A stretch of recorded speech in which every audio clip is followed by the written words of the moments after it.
আসসালামু আলাইকুম রহমতুল্লাহ। Hello guys, আপনারা কেমন আছেন? আলহামদুলিল্লাহ, আমি ভালো আছি আপনাদের দোয়ায়। বিগত 5ই আগস্টের আগে ভালো ছিলাম না, কারণ আমাদের দেশে একজন বিজ্ঞানী ছিলেন যিনি আমাদেরকে অসংখ্য কিছু শিখিয়ে গিয়েছেন। যেমন ধরে রমজান মাসে বেগুনের বদলে কুমড়া দিয়ে বেগুন বানানো।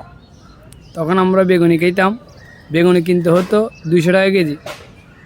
এখন আমাদের বিজ্ঞানী নাই, ভারত চলে গেছে তার শ্বশুর বাড়িতে। তাদেরকে কী কী শেখায়, কী কী আবিষ্কার করে আল্লাহ ভালো জানে। এখন আমরা 30 টাকা বেগুন দিয়ে বেগুনি বানিয়ে খাই। আরও অনেক কিছু শিখিয়ে গিয়েছেন, যেমন ধর পেঁয়াজ ছাড়া রান্না।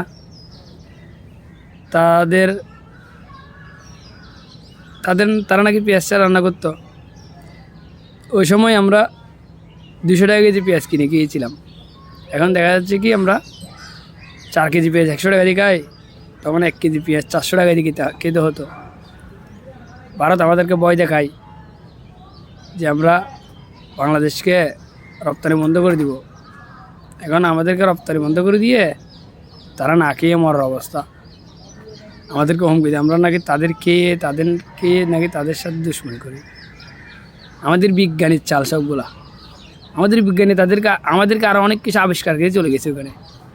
যেমন ধরো কাঁঠালের বার্গার, কি সুস্বাদু কাঁঠালের বার্গার, মাংসর বদলে কাঁঠাল দিয়েও মাংস স্বাদ নেওয়া। আমাদের বিজ্ঞানী যখন ছিল আমরা 1000 টাকা গরুর মাংস 1000 টাকা কিনে খেতে হয়েছে। আর এখন 600-700 টাকা গরু মাংসের কেজি। কাঁচা মরিচের কেজি 600 টাকা। কাঁচা মরিচের রেসিপি শিখাই দিয়ে গিয়েছে। কীরকম? কাঁচা মরিচের দাম যখন বৃদ্ধি থাকবে তখন কাঁচা মরিচ যদি শুকাই ফ্রিজে রেখে দিব, দাম যখন কম থাকবে কাঁচা মরিচ যদি শুকাই ফ্রিজে রেখে দিব, দাম বাড়লে কাঁচা মরিচগুলো বের করে আমরা পানিতে ভিজাই দিই, ওগুলো আবার করব। আরে বিজ্ঞানী এখন কি জানি তাদেরকে শিখাই আল্লাহ ভালো জানে। আরও অনেক কিছু, তেল ছাড়া রান্না। তেলের দাম ছিল আকাশচুম্বী, তেল ছাড়া রান্না করা শিখে গিয়েছে। এখন ভারতে দাদা বাবুদের কী জানি শিখাই, সেটা তো আল্লাহ ভালো জানে। দাদা বাবুরা বলে বাংলাদেশকে আমরা অচল করে দিব, রপ্তানি বন্ধ করে দিব। এখন দেখা যায় কি তারা না খেয়ে মরে। বাংলাদেশ থেকে যারা পর্যটক ভারতে যায়, কলকাতা যায়, কলকাতার অবস্থা না জাহাল। হোটেলেও কোনো গ্রাহক নাই, সেটা আবাসিক হোটেল হোক বা রেস্টুরেন্ট হোক। পর্যটক ভবন শূন্য, তাদের অবস্থা পর্যটক শূন্যর অবস্থায়। এখন তারা কি করবে? তারা বাংলাদেশের পর্যটকদের হাতে পায়ে ধরে বাংলাদেশ পর্যটকদের আনার জন্য পাগল হয়ে গেছে। এখন আমাদের দেশের অনেক রাজনৈতিক দল আছে, তাদের সাথে তারা একাত্মতা ঘোষণা করতেছে যে কীভাবে আবার বাংলাদেশকে তারা আগের জায়গায় ফিরে নিয়ে আসা যায়। এই দেশে আর স্বৈরাচার কখনো আসবে না, ভারতের দাদাগিরি আর চলবে না।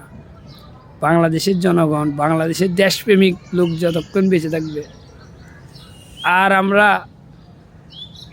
তেল ছাড়া তরকারি খাবো না, পেঁয়াজ ছাড়া তরকারি খাবো না, কাঁচা মরিচ শুকাই পানিতে ভিজিয়ে খাবো না, কাঁঠালের বার্গার আমরা আর খাবো না। আমরা আর স্বৈরাচারকে বাংলাদেশে জায়গা দিব না। আমাদের বিজ্ঞানী দরকার নেই, যেখানে গিয়েছে শ্বশুর বাড়িতে সেখানেই ভালো থাকুক। আমার এই চ্যানেলটা সাবস্ক্রাইবার এবং ফলো দিয়ে আপনারা পাশে থাকবেন। নিত্য নতুন ভিডিও আপনাদের জন্য নিয়ে আসবে ইনশাআল্লাহ। ধন্যবাদ, সবাই ভালো থাকবেন।